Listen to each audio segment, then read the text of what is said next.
എല്ലാവർക്കും നമസ്കാരം.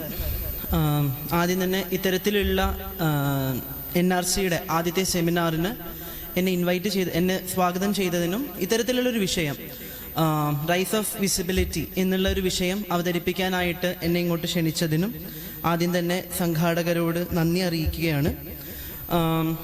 ഇത്തരത്തിലുള്ളൊരു വിഷയം ഒരു രാഷ്ട്രീയ വിഷയമാണ്, അല്ലെങ്കിൽ ഒരു രാഷ്ട്രീയ സെമിനാറാണ്. ആ രാഷ്ട്രീയ സെമിനാറിന് ആദ്യം തന്നെ പലസ്തീൻ ജനതയോട് ഐക്യദാർഢ്യം അറിയിക്കാതെ തുടങ്ങാൻ പറ്റുമെന്ന് എനിക്ക് തോന്നുന്നില്ല, തുടങ്ങാതിരിക്കാൻ കഴിയുമെന്ന് തോന്നുന്നില്ല. കാരണം ഇവിടെ പറയുകയുണ്ടായി എല്ലാവരും വിക്ടിംസാണ്, എല്ലാവരും ഒരേപോലെ അനുഭവിക്കുന്നുണ്ട് എന്ന്. പക്ഷേ പലസ്തീൻ എന്നുള്ളത് ഇസ്രായേലി ഓക്യുപ്പൈഡ് സ്പേസ് ആണ്. അതുകൊണ്ട് തന്നെ ഒരു ഇൻ്റർനാഷണൽ റിലേഷൻ വിദ്യാർത്ഥി എന്ന നിലയ്ക്കും പൊളിറ്റിക്കൽ സയൻസിൽ ഗവേഷണം ചെയ്യുന്ന വിദ്യാർത്ഥി എന്നുള്ള നിലയ്ക്കും പലസ്തീൻ അനുഭവിക്കുന്ന പ്രശ്നങ്ങളും ഇസ്രായേൽ അനുഭവിക്കുന്ന പ്രശ്നങ്ങളും ഒരേപോലെയാണ് എന്നോ അല്ലെങ്കിൽ ഇസ്രായേലിനും പലസ്തീനും ഒരേ ഐക്യദാർഢ്യം കൊടുക്കണമെന്നോ വ്യക്തിപരമായിട്ടോ രാഷ്ട്രീയപരമായിട്ടോ എനിക്ക് തോന്നാത്തതിനാൽ തന്നെ പലസ്തീൻ ജനതയോടും ഇന്ന് ഇൻ്റർനാഷണൽ ഹ്യൂമൻ റൈറ്റ്സ് ഡേ ആണ്, മനുഷ്യാവകാശ ദിനമാണ്. പലസ്തീനിൽ അനുഭവിക്കുന്ന പ്രശ്നങ്ങൾ അനുഭവിക്കുന്ന വിദ്യാർത്ഥികളോടും കുട്ടികളോടും സ്ത്രീകളോടും ആരോഗ്യ സംവിധാനങ്ങൾ പോലും ഇല്ലാതെ, ഇലക്ട്രിസിറ്റി പോലും ഇല്ലാതെ, കുടിക്കാൻ വെള്ളം പോലും ഇല്ലാതെ, കഴിക്കാൻ ഭക്ഷണം പോലും ഇല്ലാതെ ഇരിക്കുന്ന ആ ഒരു മനുഷ്യരോട് ഒരിക്കലും കണ്ണടയ്ക്കരുത് എന്നുള്ള ഒരു വിഷയം തന്നെയാണ് പറയാനുള്ളത്. അത് പറഞ്ഞുകൊണ്ടല്ലാതെ എനിക്ക് എൻ്റെ വിഷയാവതരണത്തിലേക്ക് കടക്കാൻ കഴിയില്ല എന്നതിന് ആദ്യം പറയുകയാണ്. നേരത്തെ പറഞ്ഞതുപോലെ തന്നെ ഇന്ന് അന്താരാഷ്ട്ര മനുഷ്യാവകാശ ദിനം തന്നെയാണ്. പക്ഷേ മനുഷ്യരാണ് എന്ന് പോലും പലപ്പോഴും കൺസിഡർ ചെയ്യാത്ത, അല്ലെങ്കിൽ മനുഷ്യരുടെ ഒരു സ്റ്റേറ്റസ്, ഒരു നിലവാരം കിട്ടാതിരിക്കുന്ന നിരവധി മനുഷ്യരുണ്ട് ഇവിടെ. ഉദാഹരണത്തിന് സ്ത്രീകളായിക്കൊള്ളട്ടെ, കുട്ടികളായിക്കൊള്ളട്ടെ, ദളിതരായിക്കൊള്ളട്ടെ, ആദിവാസികളായിക്കൊള്ളട്ടെ, ഡിസേബിൾഡ് ആയിട്ടുള്ള മനുഷ്യരായിക്കൊള്ളട്ടെ, ഞാനടങ്ങുന്ന LGBTQIA+ മനുഷ്യരായിക്കൊള്ളട്ടെ, ഇത്തരത്തിലുള്ള പാർശ്വവൽക്കരിക്കപ്പെട്ട മനുഷ്യർക്ക് ഇന്നത്തെ ഇന്ത്യയുടെ സാഹചര്യത്തിൽ മുസ്ലിങ്ങളുകളും അത്തരത്തിലുള്ള ഒരു പ്രശ്നത്തിലൂടെ തന്നെ കടന്നുപോയിക്കൊണ്ടിരിക്കുകയാണ്. തലയിൽ തട്ടമിട്ടതിനാൽ, മുസ്ലിം നാമധാരി ആയതിനാൽ, കുടിവെള്ളം കുടിച്ചതിനാൽ, അല്ലെങ്കിൽ ഭക്ഷണം കഴിച്ചതിനാൽ, ഇഷ്ടമുള്ള ഭക്ഷണം കഴിച്ചതിനാൽ ഒക്കെ തന്നെ തെരുവിൽ മരിച്ചു വീണുകൊണ്ടിരിക്കുന്ന ഒരു വലിയ വിഭാഗം മനുഷ്യരാണുള്ളത്. അതില്ലാത്തത് വളരെ ചെറിയ വിഭാഗം മനുഷ്യരാണ്. അതിനാൽ തന്നെ ഇത്തരത്തിലുള്ള മനുഷ്യരുടെയും കൂടി ദിനമാണ്. Disabled rights R human rights, queer rights R human rights, Dalit rights R human rights, Adivasi rights R human rights, Islam rights R human rights, women rights R human rights, children rights or juvenile justice human rights എന്ന് പറഞ്ഞു വെക്കേണ്ടത് ഇന്നത്തെ സാഹചര്യത്തിൽ ഏറ്റവും പ്രധാനപ്പെട്ട ഒരു കാര്യം തന്നെയാണ്. അതുകൊണ്ട് തന്നെ മനുഷ്യാവകാശ ദിനത്തിൽ എല്ലാ മനുഷ്യരും ഒരേപോലെയല്ല. അത് വലതുപക്ഷ പ്ലീനത കൂടിക്കൊണ്ടിരിക്കുന്ന ഈ ഒരു അവസരത്തിൽ മനുഷ്യര് സെപ്പറേറ്റ് ആയിക്കൊണ്ട് തന്നെ സ്വന്തം സ്വത്വത്തിനോട് ബോധമുണ്ടായിക്കൊണ്ട് തന്നെ മാത്രമേ നമുക്കിനി മുന്നോട്ട് പോകാൻ കഴിയുള്ളൂ. അത്തരം സ്വത്വബോധം ഇല്ലാത്തത് കൊണ്ട് തന്നെയാണ് പലതരത്തിലുള്ള മനുഷ്യർക്ക് ഇന്നും ഇവിടെ പ്രശ്നങ്ങൾ നേരിട്ടുകൊണ്ടിരിക്കുന്നത് എന്ന് നമുക്ക് എല്ലാവർക്കും അറിയാവുന്ന ഒരു കാര്യം തന്നെയാണ്. ഇനി എനിക്ക് തന്നിരിക്കുന്ന വിഷയത്തിലേക്ക് വരാം. LGBTQIA+ മനുഷ്യരുടെ അവകാശങ്ങളെ കുറിച്ചാണ് സംസാരിക്കാൻ എന്നോട് പറഞ്ഞിട്ടുള്ളത്. ഒരു ഒക്ടോബർ അവസാനം ഇതേ ജില്ലയിലായിരുന്നു കേരളത്തിൻ്റെ 12th കേരള ക്വീർ പ്രൈഡ് നടന്നിട്ടുണ്ടായിരുന്നത്. LGBTQIA+ മനുഷ്യരുടെ അവകാശത്തിനെ കുറിച്ചും നമ്മളിവിടെ ഉണ്ട്, അല്ലെങ്കിൽ നമുക്കും അവകാശങ്ങളുണ്ട് എന്നുള്ള വലിയ ഒരു രാഷ്ട്രീയം പറയുന്ന ഒരു സ്പേസാണ് കേരള ക്വീർ പ്രൈഡ് എന്നുള്ളത്.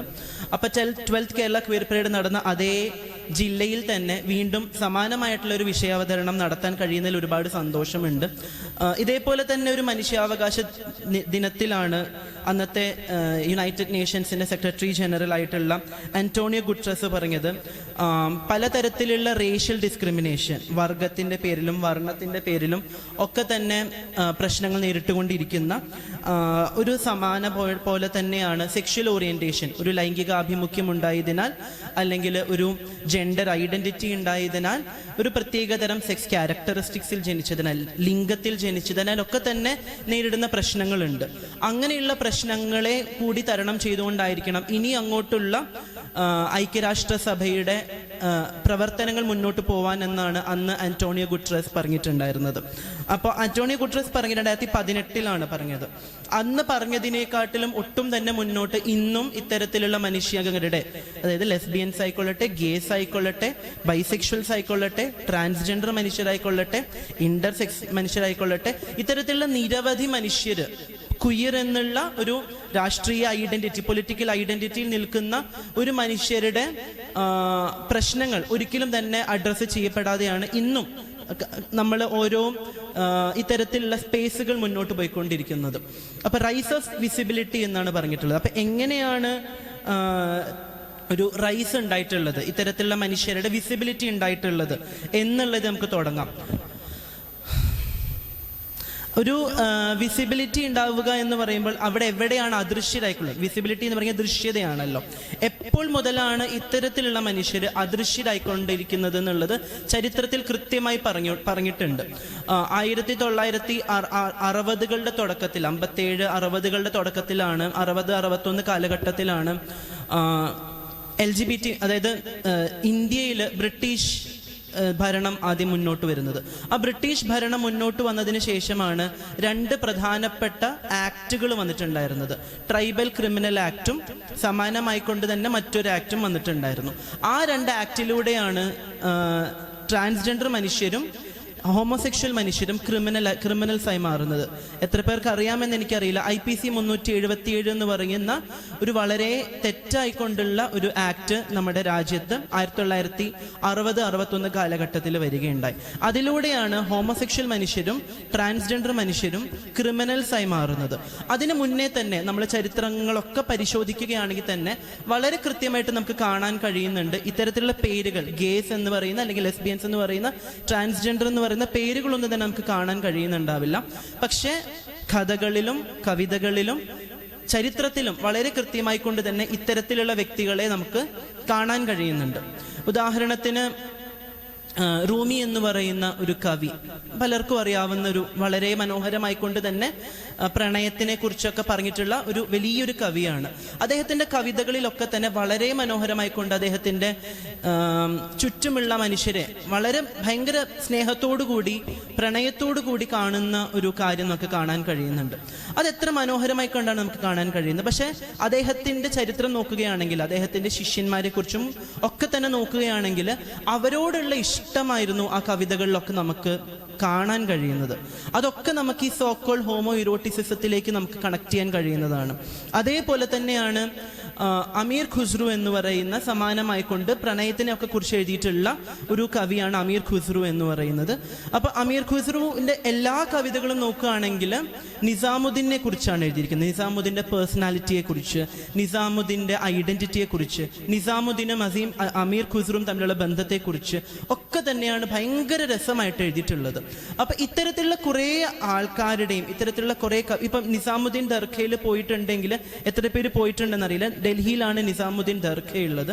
ആ നിസാമുദ്ദീൻ ദർഗയിൽ പോവുകയാണെങ്കിൽ നമുക്ക് കാണാൻ കഴിയുന്നത് ഇത്തരത്തിലുള്ള രാജാക്കന്മാരുടെ, അല്ലെങ്കിൽ എംപറേഴ്സ് എന്ന് പറയുന്ന ആൾക്കാരുടെ ഒക്കെ തന്നെ ദർഗകളിൽ അത് മേ ബി ചുറ്റുമുള്ള സുഹൃത്തുക്കളുടെയോ ബന്ധുക്കളുടെയോ ഒക്കെ തന്നെ ഉണ്ടാവും. പക്ഷെ ഏറ്റവും പ്രൈമറി ആയിട്ട് നമുക്ക് കാണാൻ കഴിയുന്നത് ആ രാജാവിൻ്റെ ആയിരിക്കും.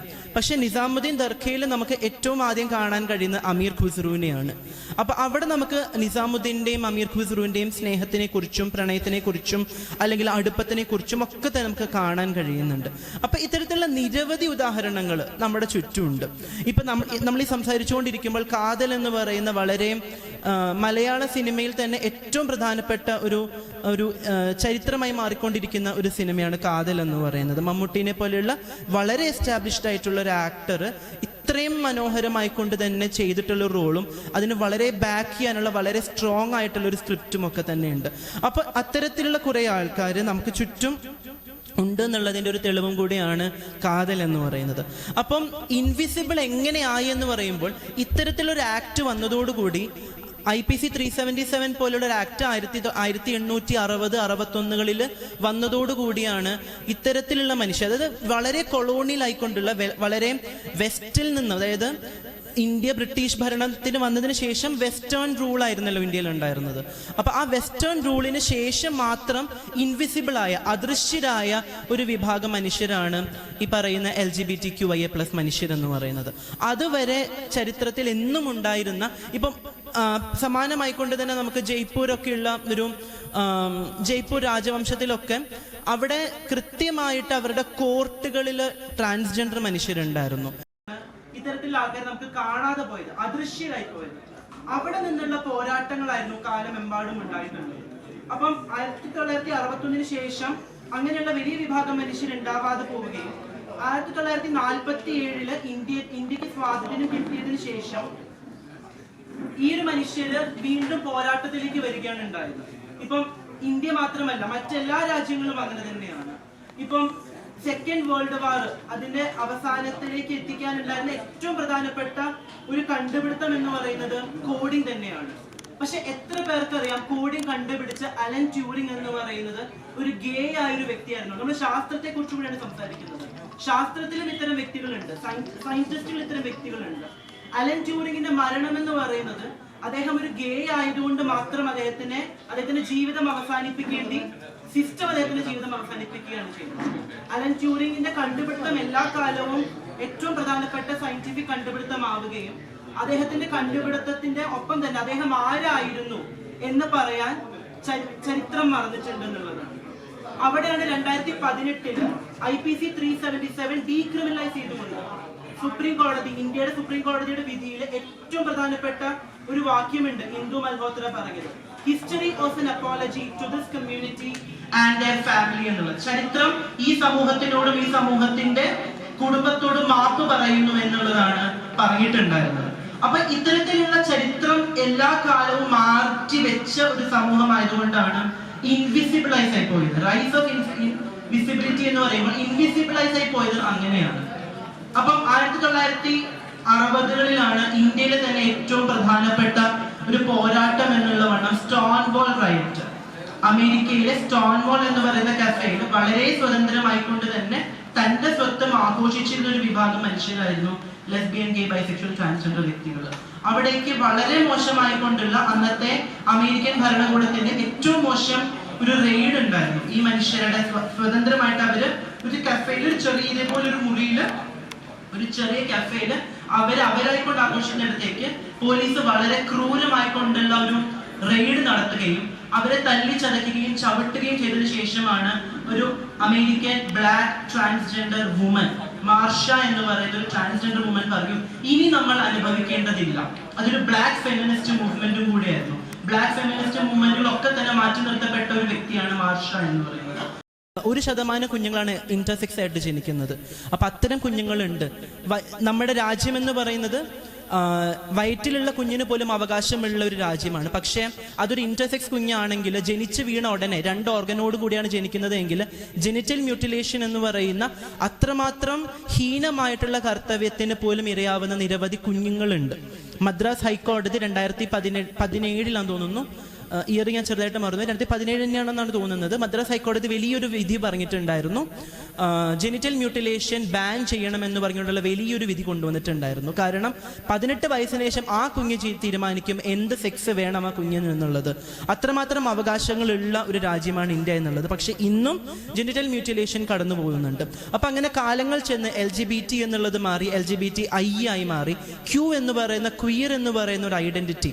ഇപ്പൊ ദളിത് എന്ന് പറയുന്നത് ഒരു ജാതിയല്ല, പകരം അത് നിരവധി മൈനോറിറ്റി ജാതി വിഭാഗങ്ങളുടെ ഒരു പൊളിറ്റിക്കൽ അഫിലിയേഷൻ ആണെന്ന് പറയുന്നത് പോലെ തന്നെ ക്വീർ എന്നുള്ളത് ഒരു പൊളിറ്റിക്കൽ അഫിലിയേഷനായി മാറുകയാണ്. ഒരു കാലത്ത് നിങ്ങൾ ക്വീർ ആണ്, അതായത് നിങ്ങൾ മെയിൻ സ്ട്രീം സൊസൈറ്റിക്ക് വിപരീതമായി ജീവിക്കുന്ന ഒരു വിഭാഗം മനുഷ്യരാണ് എന്ന് ചാപ്പ കുത്തിയിരുന്ന വാക്ക് അലങ്കാരമായി യെസ് ഞങ്ങൾ മെയിൻ സ്ട്രീം സൊസൈറ്റിക്ക് വിപരീതമായി ജീവിക്കുകയും ഞങ്ങൾ ഞങ്ങളുടെ സ്വത്വത്തോടെയും ജീവിക്കുന്നു എന്നുള്ള ഒരു പൊളിറ്റിക്കൽ അഫിലിയേഷൻ ഏറ്റെടുക്കുകയും ക്വീർ എന്ന് പറയുന്നത് ഒരു അവകാശത്തിന്റെ വാക്കായി മാറുകയും ചെയ്യുകയാണ് പിന്നീട് ഉണ്ടായത്. അങ്ങനെ ക്വീർ എന്ന് പറയുന്ന ഒരു ഐഡന്റിറ്റി ഉണ്ടാവുകയും ഒപ്പം തന്നെ നിരവധി ലൈംഗിക ലിംഗത്വ പാർശ്വവൽക്കരണത്തിനെ മൊത്തം ഒരു കുടക്കീഴിലേക്ക് കൊണ്ടുവന്ന് നമുക്ക് എല്ലാവർക്കും ഒറ്റക്കെട്ടായി മുന്നോട്ട് പോവേണ്ടതുണ്ട് എന്ന് പറയുന്ന ഒരു വിപ്ലവകരമായ മൂവ്മെന്റിലാണ് പതുക്കെ ലോകം LGBTQIA+ എന്ന് പറയുന്ന ഒരു ഐഡന്റിറ്റിയെ കാണാൻ തുടങ്ങിയിട്ടുണ്ടായിരുന്നത്. അങ്ങനെ നിരവധി ഐഡന്റിറ്റീസ് വരുമ്പോൾ കൂടി പലപ്പോഴായി രാജ്യങ്ങളിൽ മനുഷ്യർ ആത്മഹത്യ ചെയ്യാൻ തുടങ്ങി. ഇപ്പോൾ കേരളത്തിലേക്കോ അല്ലെങ്കിൽ ഇന്ത്യയിലേക്കോ വരികയാണെങ്കിൽ 90കളിലാണ് ഇന്ത്യയിൽ വലിയ രീതിയിലുള്ള ക്വീർ പോരാട്ടങ്ങൾ വന്നിട്ടുണ്ടായിരുന്നത്. ഇപ്പോൾ ഞാൻ എൻ്റെ പ്രഭാഷണത്തിൻ്റെ തുടക്കത്തിൽ പറഞ്ഞു, കഴിഞ്ഞ മാസം ഒക്ടോബറിൽ മലപ്പുറത്തായിരുന്നു 12ാമത് കേരള ക്വീർ പ്രൈഡ്. ഏതാണ്ട് 1000-ഓളം ആൾക്കാർ വന്ന ഒരു വലിയൊരു പരേഡായിരുന്നു 12th കേരള ക്വീർ പ്രൈഡ് എന്നുള്ളത്. പക്ഷേ ഇന്ത്യയിലെ ആദ്യത്തെ ക്വീർ പ്രൈഡ് 95 കൽക്കട്ടയിൽ വെസ്റ്റ് ബംഗാളിൽ നടക്കുമ്പം കേവലം 15 പേരാണ് അന്നത്തെ ഇന്ത്യയിലെ ആദ്യത്തെ ക്വീർ പ്രൈഡിന് വന്നിട്ടുണ്ടായിരുന്നത്. ഞങ്ങളെപ്പോലെ വളരെയധികം ഡ്രസ്ഡപ്പായി ഒന്നുമല്ല എന്ന് വന്നത്, അല്ലെങ്കിൽ നെഞ്ചത്ത് വളരെ അഭിമാനത്തോടു കൂടി ക്വീർ ആണ് എന്നുള്ളൊരു ഐഡന്റിറ്റി കുത്തിക്കൊണ്ടല്ല വന്നത്. പക്ഷേ ആൾക്കാർ മാസ്ക് ധരിക്കുകയും ഇന്ത്യയുടെ പല ഭാഗത്ത് നിന്ന് മാസ്ക് ധരിച്ചുകൊണ്ട് ഞങ്ങൾക്ക് പേടിയാണ്, പക്ഷെ ഞങ്ങൾക്ക് ഞങ്ങളുടെ സ്വത്വം ഒരു ദിവസമെങ്കിലും ആഘോഷിക്കണമെന്ന് പറഞ്ഞുകൊണ്ട് കേവലം 15 പേരാണ് ഇന്ത്യയിലെ തന്നെ ആദ്യത്തെ കേരള ക്വീർ പ്രൈഡിന് വന്നത്. അതിനുശേഷം മുംബൈ പ്രൈഡ് വന്നു, ഡൽഹി പ്രൈഡ് വന്നു, അങ്ങനെ നിരവധി പ്രൈഡുകൾ മുന്നോട്ട് വരികയും കേരളത്തിൽ തന്നെ ആദ്യത്തെ കേരള ക്വീർ പ്രൈഡ് 2009 തൃശ്ശൂർ നടന്നപ്പോഴും സമാനമായിക്കൊണ്ട് തന്നെ അംഗങ്ങളിൽ മാത്രം വ്യത്യാസവും, പക്ഷെ ബഹുഭൂരിപക്ഷം ആൾക്കാരും മാസ്ക് ധരിച്ചുകൊണ്ട് സ്വന്തം ഐഡന്റിറ്റി ഇൻ ദ സെൻസ് ഞാൻ ആരാണ് എന്ന് ആൾക്കാരുടെ ഒപ്പം പറയുന്ന പോലെ തന്നെ എൻ്റെ പേരെന്താണ് എന്ന് ആൾക്കാർ അറിയാതിരിക്കാൻ വേണ്ടി മാസ്കും വളരെയധികം പ്രച്ഛന്ന വേഷവും കെട്ടിക്കൊണ്ട് തന്നെയാണ് ആൾക്കാർ അന്ന് വന്നിട്ടുണ്ടായിരുന്നത്. പക്ഷെ അതിൽ നിന്നൊക്കെ മൂവ്മെന്റ് ഒരുപാട് മുന്നോട്ട് പോയിട്ടുണ്ട്. പക്ഷെ ആ മൂവ്മെന്റിന് മുന്നോട്ട് പോകുമ്പോൾ 80-90 കാലഘട്ടങ്ങളിൽ പ്രൊഫസർ മുരളീധരൻ അടക്കമുള്ള നിരവധി ആൾക്കാരുടെ പഠനം പറയുന്നത് പലപ്പോഴായി അവിടെയും ഇവിടെയും ആൾക്കാർ ആത്മഹത്യ ചെയ്യുന്നുണ്ടായിരുന്നു. ഇപ്പോൾ ഉദാഹരണത്തിന് തൃശ്ശൂർ തന്നെ, ഞാൻ തൃശ്ശൂരിൽ നിന്നാണ് വരുന്നത്, തൃശ്ശൂർ തന്നെ വടക്കുനാഥൻ്റെ മുന്നിൽ 2 മനുഷ്യർ അങ്ങോട്ടും ഇങ്ങോട്ടും, 2 ആണുങ്ങൾ അങ്ങോട്ടും ഇങ്ങോട്ടും കുത്തി മരിച്ച ഒരു ചരിത്രം തൃശ്ശൂരിനുണ്ട്. അതേപോലെ തന്നെ തൃശ്ശൂർ വടക്കുനാഥൻ്റെ മുന്നിൽ തന്നെ 2 ആൾക്കാർ തീ കൊളുത്തി മരിച്ച ചരിത്രമുണ്ട്. വയനാട് 2 സ്ത്രീകൾ ഒരേ സമയം ആത്മഹത്യ ചെയ്ത് എക്സാമ്പിൾസ് നമുക്ക് കാണാൻ കഴിയുന്നുണ്ട്. പലപ്പോഴായിട്ട് സ്ത്രീകൾ പുരുഷന്മാരുടെ വസ്ത്രം ധരിച്ച് ആത്മഹത്യ ചെയ്യുന്ന കാര്യങ്ങൾ ഉണ്ടായിട്ടുണ്ട്. ഇത്തരത്തിലുള്ള നിരവധി ചരിത്രങ്ങൾ നോക്കുമ്പോൾ നമുക്ക് കാണാൻ കഴിയുന്നത് ഇത്തരത്തിലുള്ള ആൾക്കാരുടെ അവകാശങ്ങളെക്കുറിച്ച്, അല്ലെങ്കിൽ അവർക്ക് പോലും മനസ്സിലാവുന്നില്ല അവരാരാണെന്നുള്ളത്. ഉദാഹരണത്തിന് 70കളിലാണ് 2 പെൺകുട്ടികൾ എന്ന് പറയുന്ന ഇന്ത്യയിലെ തന്നെ മലയാളത്തിലെ തന്നെ ആദ്യത്തെ ലെസ്ബിയൻ സിനിമ പുറത്തു വരുന്നത്. 2 പെൺകുട്ടികൾ എന്ന് പറയുന്ന ഒരു നോവലിനെ ആസ്പദമാക്കിയാണ് അന്നൊരു സിനിമ നിർമ്മിച്ചിട്ടുണ്ടായിരുന്നത്. ബോക്സ് ഓഫീസിൽ ഇന്ന് കാതലോടുന്ന പോലെ തന്നെ ഒന്നും ഒരു ദിവസമോ ഒരാഴ്ചയോ പോലുമോ ഓടാത്തൊരു സിനിമയായിരുന്നു അത്. അതേപോലെ തന്നെയാണ് ദേശാടനക്കിളികൾ കരയാറില്ല എന്ന് പറയുന്ന കാർത്തിക, ശാരി എന്ന് പറയുന്ന 2 അന്നത്തെ കത്തി നിന്നത് 2 ഹീറോയിൻസ് അഭിനയിച്ച, മോഹൻലാൽ അഭിനയിച്ച ഒരു സിനിമയാണ്. അതിൻ്റെ അവസാനം അവർ ഒരുമിച്ച് ആത്മഹത്യ ചെയ്യുന്ന ഒരു കഥാപാത്രങ്ങളായിട്ടാണ് അവരെ പോർട്രേ ചെയ്തിട്ടുള്ളത്. അങ്ങനെ നിരവധി സിനിമകൾ വരികയും അത്തരത്തിലുള്ള സിനിമകൾ യാഥാർത്ഥ്യമായിട്ടുള്ള കാര്യങ്ങൾ ഉണ്ടായിരുന്നു അന്ന്. ഞങ്ങൾ ആരാണെന്നുള്ളത് നമുക്ക് സ്വയം മനസ്സിലാവാതിരിക്കുക, നമ്മുടെ ബന്ധം എന്താണെന്ന് പോലും സ്വയം മനസ്സിലാവാതിരിക്കുക, പക്ഷെ അങ്ങോട്ടും ഇങ്ങോട്ടും പിരിയാതിരിക്കാൻ കഴിയുന്ന ഒരുപാട് മനുഷ്യരുണ്ടായി. അങ്ങനെയാണ് ബാംഗ്ലൂർ ബേസ്ഡ് ആയിട്ടുള്ള ഒരു ഓർഗനൈസേഷൻ ഒരു പ്രത്യേകമായിട്ടുള്ള ഒരു പ്രൊജക്റ്റ് സ്റ്റാർട്ട് ചെയ്തു. പോസ്റ്റ് കാർഡ് എന്ന് പറയുന്ന റെവല്യൂഷൻ 90കളുടെ അവസാനത്തിൽ സ്റ്റാർട്ട് ചെയ്തു. കേരളത്തിലെ ആദ്യത്തെ queer based organisation, lesbian, bisexual, ട്രാൻസ്മെൻ ആയിട്ടുള്ള ആൾക്കാർക്ക് വേണ്ടി കേരളത്തിൽ ആദ്യത്തെ ഓർഗനൈസേഷൻ സ്റ്റാർട്ട് ചെയ്യുകയാണ് സഹയാത്രിക എന്ന് പറയുന്നത്. ദീപ വാസുദേവൻ, ബീന ബോയിന എന്ന് പറയുന്ന 2 ക്വീർ വ്യക്തികളുണ്ട്, ഫെമിനിസ്റ്റ് ആക്ടിവിസ്റ്റുകൾ തുടങ്ങുകയാണ്. ദീപ വാസുദേവൻ ഇന്നും സഹയാത്രികയുടെ ഡയറക്ടർ ബോർഡ് മെമ്പറായി തുടരുക തന്നെയാണ്. അപ്പോൾ അവർ സ്റ്റാർട്ട് ചെയ്ത റെവല്യൂഷനാണ് പതുക്കെ കേരളത്തിൽ വലിയ രീതിയിൽ ഒരു ക്വീർ പോരാട്ടത്തിന് തുടക്കം കുറിച്ചിട്ടുണ്ടായിരുന്നത്. ആ പോരാട്ടം എന്നുള്ള പറയുന്നത് ചെറുതായിരുന്നില്ല, ഒട്ടും എളുപ്പവുമായിരുന്നില്ല. കാരണം ഇന്നത്തെ വിസിബിലിറ്റി വളരെ അഭിമാന പുരസ്സരം ഇവിടെ നിന്ന് ഇതുപോലൊരു വേദിയിൽ നിന്ന് പ്രസംഗിക്കാനുള്ള യാതൊരു വിധത്തിലുള്ള ഓപ്പർച്യൂണിറ്റിയും ഇല്ല. വളരെ ക്ലോസറ്റഡ് ആയിക്കൊണ്ട് തന്നെ വളരെയധികം ആരും അറിയാതെ ജീവിക്കേണ്ടി വരുന്ന അവസ്ഥയിൽ നിൽക്കുന്ന സമയത്താണ് വീട് വിട്ട് നിങ്ങൾ ഇറങ്ങി വന്നോളൂ, ഞങ്ങളിവിടെ ഉണ്ട് നിങ്ങളെ പ്രൊട്ടക്ട് ചെയ്യാൻ എന്നുള്ള രീതിയിലുള്ള വളരെ ഒരു പ്രൊട്ടക്ഷൻ കൊടുക്കുന്ന രീതിയിൽ ഉള്ളൊരു മൂവ്മെന്റ് ആയിരുന്നു സഹയാത്രിക എന്നുള്ളത്. തൃശ്ശൂർ ബേസ്ഡ് ആയിട്ട് ഇന്നും ഫംഗ്ഷൻ ചെയ്തുകൊണ്ടിരിക്കുകയാണ്. 20 വർഷം പിന്നിട്ടിട്ടുണ്ട് സഹയാത്രിക തുടങ്ങിയിട്ട്. അപ്പോൾ അത്തരത്തിലുള്ള വലിയ രീതിയിലുള്ള മൂവ്മെന്റുകൾ വരികയും ആൾക്കാർക്ക് സ്വന്തം സ്വത്വം വെളിപ്പെടുത്തി പുറത്തേക്ക് വരാനും അവരായിട്ട് ജീവിക്കാനും ഇനിയും മാരിറ്റൽ റേപ്പോ അല്ലെങ്കിൽ സൂയിസൈഡുകളോ മർഡറുകളോ ഒന്നും തന്നെ ഉണ്ടാവരുത് എന്നുള്ള ഒരു ലക്ഷ്യത്തോടു കൂടിയാണ് സഹയാത്രിക എന്ന് സ്റ്റാർട്ട് ചെയ്യുന്നത്. പതുക്കെ ഇന്ത്യയിൽ തന്നെ ആദ്യമായിട്ട് ഈ IPC 377 എന്ന് പറയുന്ന വളരെ മോശമായിട്ടുള്ള മനുഷ്യാവകാശ വിരുദ്ധമായിട്ടുള്ള ഒരു മൂവ്മെന്റിനെതിരെ ഒരു നിയമം നിയമം കൊണ്ടുവരാൻ ഒരു നാസ് ഫൗണ്ടേഷൻ എന്ന് പറഞ്ഞ ലണ്ടൻ ബേസ്ഡ് ആയിട്ടുള്ള ഒരു NGO അവർ നാസ് ഇന്ത്യ എന്ന് പറഞ്ഞ് സ്റ്റാർട്ട് ചെയ്യുകയും 2002 IPC 377 ചാലഞ്ച് ചെയ്തുകൊണ്ട് ഒരു വിധിക്ക് വേണ്ടി കോടതിയെ സമീപിക്കുകയും ചെയ്തു. ആദ്യമായിട്ട് നാസ് ഫൗണ്ടേഷന്റെ ആ വിധിക്ക് എതിരെ ആദ്യമായിട്ടൊരു നാസ് ഫൗണ്ടേഷന്റെ ആ കേസിന് സപ്പോർട്ട് ചെയ്തുകൊണ്ട് തന്നെ ആദ്യമായിട്ട് 377 ഒരു വിധി വരികയാണ്.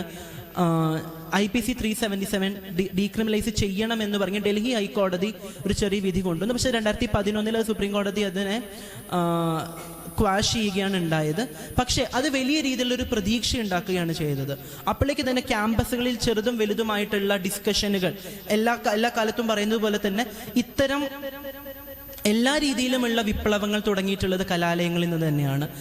നമുക്കറിയാം CA NRC പോലെ എല്ലാ രീതിയിലുമുള്ള ആന്റി ഹ്യൂമൻ റൈറ്റ് ആയിട്ടുള്ള എല്ലാ വിധികളും അല്ലെങ്കിൽ എല്ലാ മൂവ്മെന്റുകളും ലോകമെമ്പാടും, ഇന്ത്യയിലെന്നല്ല ലോകമെമ്പാടും സ്റ്റാർട്ട് ചെയ്തൊക്കെ തന്നെ ക്യാമ്പസുകളിൽ നിന്ന് തന്നെയാണ്. അതുപോലെ തന്നെയാണ് LGBTQI+ മനുഷ്യർക്ക് വേണ്ടി 80-90 കാലഘട്ടങ്ങളിൽ വലിയ രീതിയിലുള്ള മൂവ്മെന്റുകൾ ഉണ്ടായി. ഇപ്പോൾ ഉദാഹരണത്തിന് 90കളിൽ ബോംബെ ദോസ്ത് എന്ന് പറഞ്ഞ് ഇന്ത്യയിലെ തന്നെ ആദ്യത്തെ ക്വീർ ബേസ്ഡ് മാഗസിൻ 90കളിൽ വരികയുണ്ടായി. അപ്പൊ അത്തരത്തിലുള്ള വലിയ മൂവ്മെന്റുകൾ പാരലായിട്ട് സംഭവിക്കുന്നുണ്ടായിരുന്നു. 2011 നാസ് ഫൗണ്ടേഷന്റെ സപ്പോർട്ട് ചെയ്തുകൊണ്ട് ഡൽഹി ഹൈക്കോടതി പുറപ്പെടുവിച്ച വിധി സുപ്രീം കോടതി ക്വാഷ് ചെയ്തതിനു ശേഷം 2014 ഇന്ത്യയിലെ തന്നെ ഏറ്റവും വിപ്ലവകരമായിട്ടുള്ള വിധി നൽസ വേഴ്സസ് യൂണിയൻ ഓഫ് ഇന്ത്യ എന്ന് പറയുന്ന നാഷണൽ ലീഗൽ സർവീസ് അതോറിറ്റി എന്ന് പറയുന്ന ഒരു ബോഡി ഉണ്ട്. മനുഷ്യർക്ക് എല്ലാവർക്കും ഫ്രീ ആയിട്ട് ലീഗൽ എയ്ഡ് കൊടുക്കുന്ന ഒരു ബോഡിയാണ് നൽസ എന്ന് പറയുന്നത്. താഴെക്കിടയിൽ കെൽസെയും DLSയും ടെൽസയും ഒക്കെ തന്നെ എല്ലാവർക്കും അറിയുമെന്ന് വിചാരിക്കുന്നു. അപ്പൊ NALSA versus union of India എന്ന് പറയുന്നത് ട്രാൻസ്ജെൻഡർ മനുഷ്യർക്ക് quote and quote third gender എന്ന് പറയുന്ന ഒരു സ്റ്റേറ്റസ് കൊടുത്തുകൊണ്ട് ട്രാൻസ്ജെൻഡർ മനുഷ്യരാണ്, ആണും പെണ്ണും അവകാശങ്ങളിലുള്ള ആണും പെണ്ണും എൻജോയ് ചെയ്യുന്ന എല്ലാ അവകാശങ്ങളും ട്രാൻസ്ജെൻഡർ മനുഷ്യർക്കും ഉണ്ട് എന്ന് പറഞ്ഞുകൊണ്ട് ഉള്ള ഒരു വിധിയായിരുന്നു നൽസ എന്ന് പറയുന്നത്. അവിടെ നിന്നാണ് ഇന്നീ കാണുന്ന വിസിബിലിറ്റി വലിയ രീതിയിൽ ഉണ്ടാവാൻ തുടങ്ങിയത്. ഒരു ഡ്രാസ്റ്റിക് റെവല്യൂഷൻ ആയിരുന്നു അതിനുശേഷം. നൽസ വന്നു. ഇന്ത്യയിൽ തന്നെ ആദ്യത്തെ പോളിസി, ട്രാൻസ്ജെൻഡർ മനുഷ്യർക്ക് വേണ്ടിയുള്ള പോളിസി അന്നത്തെ UDF സർക്കാർ, ഇപ്പോഴത്തെ ഉപ പ്രതിപക്ഷ നേതാവും കൂടി ആയിട്ടുള്ള MK മുനീർ ഇന്ത്യയിലെ തന്നെ ആദ്യത്തെ ട്രാൻസ്ജെൻഡർ പോളിസി കൊണ്ടുവന്നു. അതാണ് state policy four transgenders in Kerala എന്ന് പറഞ്ഞുകൊണ്ട് തിരുവനന്തപുരത്തുള്ള ഒരു വലിയ കോൺഫറൻസിൽ, ഇന്ത്യയിലെ തന്നെ ആദ്യത്തെ സർക്കാർ സ്പോൺസേർഡ് ആയിട്ടുള്ള international conference of gender equality എന്ന് പറയുന്ന കോൺഫറൻസിൽ ഉമ്മൻചാണ്ടി, മരിച്ചുപോയ പരേതനായിട്ടുള്ള മുൻ മുഖ്യമന്ത്രി ഉമ്മൻചാണ്ടി അത്തരത്തിലുള്ള ഒരു പോളിസി ഇന്ത്യയിൽ ആദ്യമായി റിലീസ് ചെയ്യുകയും അങ്ങനെ ഈ കേരളത്തിൽ വലിയ രീതിയിലുള്ള ഒരു പോളിസി വന്നു എന്നുള്ളതാണ്. അതിനുശേഷമാണ് ചെറുതും വലുതുമായിട്ടുള്ള വലിയ പ്രധാനപ്പെട്ട വിധികൾ വന്നിട്ടുള്ളത്. നേരത്തെ പറഞ്ഞതുപോലെ തന്നെ ഇന്റർസെക്സ് മനുഷ്യരുടെ ജെനിറ്റൽ മ്യൂട്ടിലേഷൻ ചെയ്യരുത്, അത് ആ കുഞ്ഞുങ്ങൾക്ക് ഉള്ള ഏറ്റവും വലിയ ക്രൂരതയാണ് കുഞ്ഞുങ്ങളോട് കാണിക്കുന്നത് എന്ന് പറഞ്ഞുകൊണ്ടുള്ള ഒരു പ്രധാനപ്പെട്ട വിധി 2017 മദ്രാസ് ഹൈക്കോടതി കൊണ്ടുവന്നു. അതിനുശേഷമാണ് റൈറ്റ് ടു പ്രൈവസി എന്ന് പറയുന്ന ഒരു വിധി സുപ്രീം കോടതി കൊണ്ടുവരുന്നത്. എല്ലാവർക്കും അറിയുന്നതാണ് റൈറ്റ് ടു പ്രൈവസി. നമ്മളെല്ലാവരും പറഞ്ഞുകൊണ്ടിരിക്കുന്ന ഒരു കാര്യമാണ്, എൻ്റെ സ്വകാര്യത എൻ്റെ മാത്രം അവകാശമാണ് എന്ന് പറയുന്ന റൈറ്റ് ടു പ്രൈവസി. ആരെ പ്രണയിക്കണം അല്ലെങ്കിൽ ആരോടൊപ്പം ജീവിക്കണം, എന്ത് ചെയ്യണം പോലെയുള്ളതെല്ലാം മറ്റുള്ള മനുഷ്യർക്ക് ബുദ്ധിമുട്ടുണ്ടാകുന്നില്ല എങ്കിൽ അത് എൻ്റെ മാത്രം സ്വകാര്യതയാണ് അല്ലെങ്കിൽ അത് എൻ്റെ മാത്രം സ്വാതന്ത്ര്യമാണ് എന്നുള്ളതാണ് റൈറ്റ് ടു പ്രൈവസി എന്ന് പറയുന്നത്. അപ്പം അത്തരത്തിലുള്ളൊരു വിധി വന്നതോടെയാണ് 2018 ഏറ്റവും പ്രധാനപ്പെട്ട ഒരു വിധി വന്നത്. മറ്റ് പല രാജ്യങ്ങളും ഡീക്രിമിനലൈസ് ചെയ്തിട്ടും അല്ലെങ്കിൽ മറ്റ് പല രാജ്യങ്ങളും ഹോമോസെക്ഷുവാലിറ്റി അക്സെപ്റ്റ് ചെയ്തിട്ടും ഇന്ത്യയിൽ അക്സെപ്റ്റ് ചെയ്യാൻ 2018 ആവേണ്ടി വന്നു എന്നുള്ളതാണ്. 2018 ഏറ്റവും പ്രധാനപ്പെട്ട ഒരു വിധി വരുന്നത് IPC 377. നേരത്തെ ഞാൻ പറഞ്ഞതുപോലെ ഹോമോസെക്ഷുവാലിറ്റി ഒരു ക്രൈമാണ് എന്ന് പറഞ്ഞെടുത്ത് നിന്ന് IPC 377 ഡീക്രിമിനലൈസ് ചെയ്യുകയാണ് ചെയ്തത്. ഹോമോസെക്ഷുവാലിറ്റി ഒരു ക്രൈമല്ല, ഉഭയസമ്മത പ്രകാരമുള്ള ലൈംഗിക ബന്ധം, വേറെ ഒന്നിനും സ്വാതന്ത്ര്യം കിട്ടിയിട്ടില്ല ഇന്നേ വരെ, പക്ഷെ ഉഭയസമ്മത പ്രകാരമുള്ള ലൈംഗിക ബന്ധം, അതായത് വേണമെങ്കിൽ ഒരുമിച്ച് ജീവിക്കാം, ഒരു വീടെടുക്കാം, അല്ലെങ്കിൽ അങ്ങോട്ടും ഇങ്ങോട്ടും പ്രണയിക്കാം എന്നുള്ള സ്വാതന്ത്ര്യം എങ്കിലും കിട്ടിയത്. അതിനുശേഷം ആ കേസ് വാദിച്ച വക്കീലന്മാർ അവർ ലെസ്ബിയൻസ് ആണ്, ഒരുമിച്ചൊരു ബന്ധത്തിലാണ് എന്ന് അവർ കമ്മൗട്ട് ചെയ്തത് ഈ വിധിക്ക് ശേഷമാണ്. അവർ പറഞ്ഞൊരു പ്രധാനപ്പെട്ട വാക്യമുണ്ട്, ഞങ്ങൾ വക്കീലന്മാരായിരിക്കെ ഞങ്ങൾക്കൊരിക്കലും ക്രിമിനൽസായി മാറേണ്ട എന്നുള്ളത്. അതേ വിധിയിലാണ് നേരത്തെ ഞാൻ പറഞ്ഞ വാക്യം വീണ്ടും റിപ്പീറ്റ് ചെയ്യുന്നു. ജസ്റ്റിസ് ഇന്ദു മൽഹോത്ര പറഞ്ഞത്, history was an apology to this community and their family. ചരിത്രം ഇവരുടെ മാപ്പ് പറയുകയാണ്. കാരണം നമുക്ക് ഒരിക്കലും ചരിത്രത്തിൽ ദളിത് മനുഷ്യരെയോ മുസ്ലിം മനുഷ്യരെ പിന്നെയും കാണാൻ കഴിയുന്നത്, പക്ഷെ കേവലം വളരെ കുറവാണ്. ദളിത് മനുഷ്യരെയോ ആദിവാസി മനുഷ്യരെയോ ഡിസേബിൾഡ് മനുഷ്യരെയോ ഗേ മനുഷ്യരുടെയോ ലെസ്ബിയൻ മനുഷ്യരുടെയോ ട്രാൻസ്ജെൻഡർ മനുഷ്യരുടെയോ ഒന്നും തന്നെ കോൺട്രിബ്യൂഷൻ നമുക്ക് കാണാൻ കഴിയുന്നില്ല. കാരണം നിങ്ങൾക്ക് തോന്നുന്നുണ്ടോ, ഉദാഹരണത്തിന് ഇന്ത്യൻ സ്വാതന്ത്ര്യ സമര പോരാട്ടങ്ങളിൽ ദളിത് മനുഷ്യരുടെ കോൺട്രിബ്യൂഷൻ ഉണ്ടായിട്ടില്ല എന്നുള്ളത്, അല്ലെങ്കിൽ ഡിസേബിൾഡ് മനുഷ്യർ ഇന്ത്യൻ സ്വാതന്ത്ര്യ സമരത്തിന് ഇറങ്ങിയിട്ടുണ്ടാവില്ല തോന്നുന്നുണ്ടോ? ഗേ മനുഷ്യര് ഇന്ത്യൻ സ്വാതന്ത്ര്യ സമരത്തിന് ഇറങ്ങിയിട്ടില്ല എന്ന് തോന്നുന്നുണ്ടോ? ഉറുമി എന്ന് പറയുന്ന സിനിമയിൽ ജഗദീഷ് ശ്രീകുമാർ ചെയ്ത ഒരു ക്യാരക്ടർ ഉണ്ട്. വളരെ ചരിത്ര പ്രധാനമുള്ള ഒരു സിനിമയാണ് ഉറുമി എന്ന്. എല്ലാവർക്കും അറിയാം, കണ്ണൂർ ഉള്ള ഒരു രാജവംശത്തിനെ കുറിച്ചാണ് സിനിമ മുഴുവൻ പറയുന്നത്. അതിൽ ജഗദീഷ് ശ്രീകുമാർ ചെയ്തൊരു ക്യാരക്ടർ, വളരെ ഫെമിനിൻ ആയിട്ടുള്ള ഒരു രാജാവായിട്ടാണ് ജഗദീഷ് ശ്രീകുമാരുടെ ക്യാരക്ടർ പോർട്രേ ചെയ്യുന്നത്. അദ്ദേഹം പറയുന്നൊരു വാക്യമുണ്ട്, നമ്മളെ പോലുള്ളവരൊക്കെ ജീവിച്ചിട്ടുണ്ടാവുമല്ലേ എന്നുള്ളത്. അദ്ദേഹത്തിന് ആരാന്ന് പോലും അദ്ദേഹത്തിന് അറിയില്ല, പക്ഷെ വളരെ സ്ത്രൈണമായിട്ടുള്ള ക്യാരക്ടറാണ്, പുരുഷന്മാരോട് ഇഷ്ടം തോന്നുന്നുമുണ്ട്. അപ്പൊ അങ്ങനെ ആൾക്കാർ എല്ലാ കാലവും ഉണ്ടായിട്ടുണ്ടായിരുന്നു. പെട്ടെന്ന് പുറപ്പെട്ടു വന്നൊരു പ്രതിഭാസമൊന്നുമല്ല LGBT എന്ന് പറയുന്നത്, എല്ലാ കാലവും ഉണ്ടായിട്ടുണ്ട്. പക്ഷെ വളരെ കൃത്യമായി കൊണ്ട് തന്നെ ചരിത്രം അവരെല്ലാവരെയും ഒഴിവാക്കിയിട്ടുണ്ട്. ചരിത്രം എന്ന് പറയുന്നത് വെറും കഥയാണ്. ആരൊക്കെയോ എഴുതി വെച്ചിട്ടുള്ള, ആരൊക്കെയോ നോട്ട് ചെയ്തിട്ടുള്ള, നടന്ന കാര്യങ്ങൾ കൃത്യമായി കൊണ്ട് മാറ്റി നിർത്തിക്കൊണ്ട് തന്നെ എഴുതി വെച്ചിട്ടുള്ള ഒരു കഥയാണ് ചരിത്രം എന്ന് പറയുന്നത്. നമ്മൾ എത്ര പേർക്ക് അറിയാമെന്നറിയില്ല, ഏപ്രിൽ 1 മുതൽ ഏപ്രിൽ 30 വരെ ദളിത് ഹിസ്റ്ററി മന്ത്, ദളിത് ചരിത്ര മാസമായിക്കൊണ്ട് നമ്മൾ ആഘോഷിക്കുന്നുണ്ട്, അല്ലെങ്കിൽ കൊണ്ടാടുന്നുണ്ട്. ഞാൻ ഭാഗമായിട്ടുള്ള ദിശയൊക്കെ എല്ലാ വർഷവും കൃത്യമായിക്കൊണ്ട് തന്നെ കൊണ്ടാടുന്നതാണ്. മറന്നു പോയിട്ടുള്ള, ചരിത്രം മാറ്റി വെച്ചിട്ടുള്ള ആൾക്കാരെ വീണ്ടും തിരിച്ചു കൊണ്ടുവരിക. കുയിലി പോലെയുള്ള ക്യാരക്ടേഴ്സ്, കുയിലിനൊക്കെ എത്ര പേർക്കറിയാം? ഇത്രയും ധീരയായ ഒരു വനിത ഇവിടെ ഉണ്ടായിരുന്നു എന്നുള്ളത് എത്ര പേർക്കറിയാം? അപ്പൊ അത്തരത്തിലുള്ള ക്യാരക്ടേഴ്സ് എല്ലാ കാലവും നമ്മൾ ഓർക്കേണ്ടതുണ്ട്. അതുകൊണ്ട് തന്നെ അതേപോലെ തന്നെ മറന്നു പോയിട്ടുള്ളതാണ് ദളിത് വിമൻ ഹിസ്റ്ററി മന്ത് മാർച്ചിൽ നമ്മൾ കൊണ്ടാടുന്നുണ്ട്. എന്തുകൊണ്ടാണ് ചരിത്രത്തിൽ സ്ത്രീകളുടെ കോൺട്രിബ്യൂഷൻ എവിടെയും നോട്ട് ചെയ്യപ്പെടാതെ പോകുന്നത്? ഹിസ്റ്ററി എന്ന് പറയുമ്പോൾ അവന്റെ കഥ എന്നുള്ളത് തന്നെയാണ് അതിൻ്റെ അർത്ഥം. എന്തുകൊണ്ടാണ് അവളുടെ കഥയില്ലാത്തത്? അതേപോലെ തന്നെയാണ് ചരിത്രം എല്ലാ കാലവും മാറ്റി വെച്ചിട്ടുള്ള ഒരു വലിയ വിഭാഗം മനുഷ്യരാണ് LGBTQIA+ എന്നുള്ളത്. എൻ്റെ മുന്നിലിരിക്കുന്നവർ തീർച്ചയായിട്ടും LGBTQIA+ മനുഷ്യരുണ്ടാവും. അതുകൊണ്ട് തന്നെ ഇത്തരത്തിലുള്ള മനുഷ്യരെ കുറിച്ച് തീർച്ചയായിട്ടും നമ്മൾ വീണ്ടും വീണ്ടും കോട്ട് ചെയ്യപ്പെടേണ്ടതുണ്ട് എന്നുള്ളത് വളരെ ഇമ്പോർട്ടൻ്റ് ആയിട്ടുള്ള ഒരു കാര്യം തന്നെയാണ്. അതുകൊണ്ട് തന്നെ 2018 ഇന്ദു മൽഹോത്ര പറഞ്ഞത് ഞാനടക്കമുള്ള മനുഷ്യർക്ക് വലിയ രീതിയിലുള്ള ഒരു പ്രചോദനമാണ്. ഞങ്ങളെപ്പോലുള്ളവർ എല്ലാ കാലവും ഇവിടെ ഉണ്ടായിട്ടുണ്ട്, അല്ലാതെ IPC 377 ശേഷമോ നൽസ ജഡ്ജ്മെന്റിന് ശേഷമോ വന്ന ഒരു വലിയ പ്രതിഭാസം ഒന്നും തന്നെയല്ല എന്നുള്ളത് വീണ്ടും വീണ്ടും പറയുകയാണ്. അതുകൊണ്ട് തന്നെ മുന്നോട്ട് പോകുമ്പോൾ 2019 transgender protection of rights act വന്നു. അതേപോലെ തന്നെ 2019 വന്നെങ്കിൽ 2021 ആയത് ഒരു ആക്റ്റായി വരാനായിട്ട് 2021 ആയിട്ടുണ്ടായിരുന്നു. 2021 ഏറ്റവും പ്രധാനപ്പെട്ട ഒരു വിധി വന്നിട്ടുണ്ടായിരുന്നു. ഇവിടെ എല്ലാവരും പറയുന്നതാണ് ഇതൊരു മാനസിക രോഗമാണ്, അല്ലെങ്കിൽ ഇത് മനസ്സിൻ്റെ എന്തോ തോന്നലാണ്, ഇത് ട്രീറ്റ് ചെയ്താൽ മാറാവുന്നതാണ് എന്നുള്ളത്. അതുകൊണ്ട് വിളിക്കുന്നൊരു പേരാണ് കറക്ഷൻ തെറാപ്പി അല്ലെങ്കിൽ കൺവേർഷൻ തെറാപ്പി എന്നുള്ളത്. ഉദാഹരണത്തിന് ഗേ ആയിട്ടുള്ള ഒരു മനുഷ്യനെ വളരെ മോശമായിട്ടുള്ള കുറേ തെറാപ്പിയൊക്കെ കൊടുത്തുകൊണ്ട് സോ കോൾഡ് നോർമൽ ആക്കുന്ന ഒരു സംഭവം, അല്ലെങ്കിൽ ലെസ്ബിയൻ ആയിട്ടുള്ള ഒരു പെൺകുട്ടിയെ എല്ലാ തെറാപ്പിയും ഷോക്കൊക്കെ അടുപ്പിച്ച്, അവരുടെ ജനനേന്ദ്രിയത്തിലൊക്കെ ഷോക്ക് അടുപ്പിച്ച് ഇഞ്ചക്ഷനൊക്കെ വെച്ചിട്ട് അവരെ മാറ്റിയെടുക്കുന്ന ഒരു തെറാപ്പി ഉണ്ട്, കറക്റ്റീവ് തെറാപ്പി അല്ലെങ്കിൽ കൺവേർഷൻ തെറാപ്പി. അത് ചെയ്യരുത് എന്ന് പറഞ്ഞുകൊണ്ട് 2021 ഒരു വിധി വരികയും 2022 ജനുവരി ആകുമ്പോൾ കേന്ദ്ര ഗവൺമെന്റിന്റെ ഒരു ഓർഡർ ഇറങ്ങി ഇങ്ങനെ ചെയ്യുന്ന എല്ലാ സൈക്യാട്രിസ്റ്റുകളുടെയും സൈക്കോളജിസ്റ്റുകളുടെയും ലൈസൻസ് കട്ട് ചെയ്യണമെന്ന് പറഞ്ഞുകൊണ്ട് ഒരു ഗവൺമെന്റ് ഓർഡർ ഇറങ്ങിയിട്ടുണ്ടായിരുന്നു.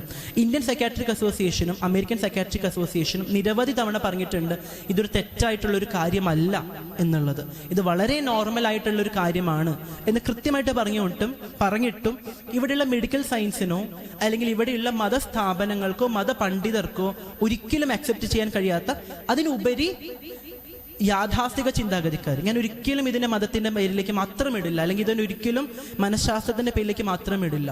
മനഃശാസ്ത്രം കൃത്യമായിട്ട് അവരുടെ പുസ്തകം മാറിയിട്ടുണ്ട്.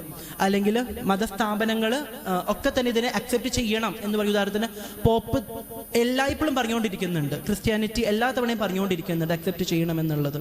പക്ഷെ എന്തുകൊണ്ടൊക്കെയോ അക്സെപ്റ്റ് ചെയ്യാനുള്ള യാതൊരു രീതിയിലുമുള്ള യാഥാസ്ഥിക ചിന്താഗതിക്കാരായിട്ടുള്ള മതപണ്ഡിതർക്കും മതസ്ഥാപനങ്ങൾക്കുമാണ് ഇത് അക്സെപ്റ്റ് ചെയ്യാതിരിക്കാനുള്ള ചിന്തയുള്ളത്. അതുകൊണ്ട് തന്നെ അവരൊരിക്കലും അക്സെപ്റ്റ് ചെയ്യുന്നില്ല. ഏറ്റവും ലേറ്റസ്റ്റ് ആയിട്ട് ഈ ഒക്ടോബർ 17 വന്ന ഏറ്റവും പ്രധാനപ്പെട്ട ഒരു വിധിയുണ്ട്. ഞാനടക്കമുള്ള എല്ലാ മനുഷ്യരും പ്രതീക്ഷിച്ചിരുന്നു സെയിം സെക്സ് മാരേജ് ലീഗലൈസ് ചെയ്യുമെന്ന് വിചാരിച്ചിട്ടുണ്ടായിരുന്നു. പക്ഷേ സുപ്രീം കോടതിയിൽ 5 അംഗ ഫണ്ടമെന്റൽ റൈറ്റ് ബെഞ്ച് പറഞ്ഞ് ഇത് അക്സെപ്റ്റ് ചെയ്യാൻ കഴിയില്ല എന്നുള്ളത്. 5 പേരിൽ 3 പേരാണ് പറഞ്ഞത്. ഒരു 3 പേരും പറഞ്ഞത് ആർഷഭാരത സംസ്കാരത്തിന് വിരുദ്ധമാണെന്നുള്ളതാണ്. അവസാനമായി പറഞ്ഞു വെക്കുന്നത്, ഇവിടെ ഇരിക്കുന്നവരിലോ അല്ലെങ്കിൽ ഇത് കേൾക്കുന്നതിലോ അല്ലെങ്കിൽ ഈ ചിന്താഗതിയിലുള്ളവരിലൊക്കെ ഉണ്ടാവും ഇത് ആർഷഭാരത സംസ്കാരത്തിന് വിരുദ്ധമാണെന്നുള്ളത്. ആർഷഭാരത സംസ്കാരത്തിന് വിരുദ്ധമാണെന്ന് പറയുന്നത് നിങ്ങൾ ദയവ് ചെയ്ത് നിസാമുദ്ദീൻ ദർഗയിലേക്ക് പോകൂ, രാമായണവും മഹാഭാഗവതവും ഒക്കെ എടുത്തു വെച്ച് വായിക്കൂ, അല്ലെങ്കിൽ നിങ്ങളുടെ ചുറ്റുമുള്ള അമ്പലങ്ങളിലൊക്കെ പോകും. അവിടെ ഒക്കെ നിങ്ങൾക്ക് കാണാൻ കഴിയുന്നുണ്ട് ഗേ മനുഷ്യരുടെയും ലെസ്ബിയൻ മനുഷ്യരുടെയും ലൈംഗിക ബന്ധത്തിനെ കുറിച്ചും ഇത്തരത്തിലുള്ള കഥകളെ കുറിച്ചും ഒക്കെ തന്നെ കാണാൻ കഴിയുന്നുണ്ട്.